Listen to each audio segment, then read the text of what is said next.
Tim Ridho desak KPU gelar pemungutan suara ulang karena banyak golput. Tim pemenangan Cagup dan Cawagup nomor urut 1 Ridwan Kamil Suswono menyoroti soal rendahnya partisipasi warga Jakarta dalam pemilihan kepala daerah DKI 2024 27 November 2024 lalu. Bahkan angka golongan putih ini merupakan yang tertinggi sepanjang sejarah Pilkada Jakarta. Sekretaris Tim Pemenangan Ridho, Basri Bako, mengatakan rendahnya partisipasi pemilih dalam pilkada disebabkan oleh berbagai faktor. Beberapa di antaranya dipaparkan Bako, seperti masih ada warga sudah meninggal masih masuk dalam daftar pemilih tetap. Kemudian, banyak warga yang tidak menerima surat undangan untuk memilih di tempat pemungutan suara. Ketiga, ini karena minimnya sosialisasi terkait hak-hak warga untuk bisa memilih calon pemimpinnya menggunakan iktp. Jadi, ini merupakan kegagalan KPU DKI Jakarta dalam melaksanakan Pilkada Jakarta, ujar Bako kepada wartawan pada hari Rabu tanggal 4 Desember 2024. Bako pun menilai rendahnya partisipasi warga membuat hasil pilkada perlu dipertanyakan. Bahkan ada sejumlah TPS yang tingkat penggunaan hak pilihnya di bawah 25%. Seperti di TPS 23 Petojo Selatan, Gambir tingkat partisipasi pemilih hanya 15,7%.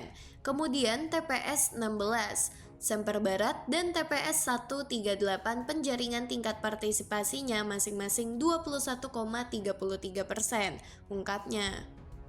Karena itu, Bako mendesak KPU DKI Jakarta untuk bertanggung jawab terhadap pelaksanaan Pilkada Jakarta.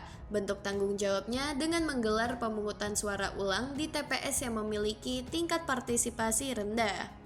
Lakukan PSU di TPS yang partisipasinya rendah. Ini merupakan bentuk tanggung jawab KPU terhadap hak demokrasi warga Jakarta.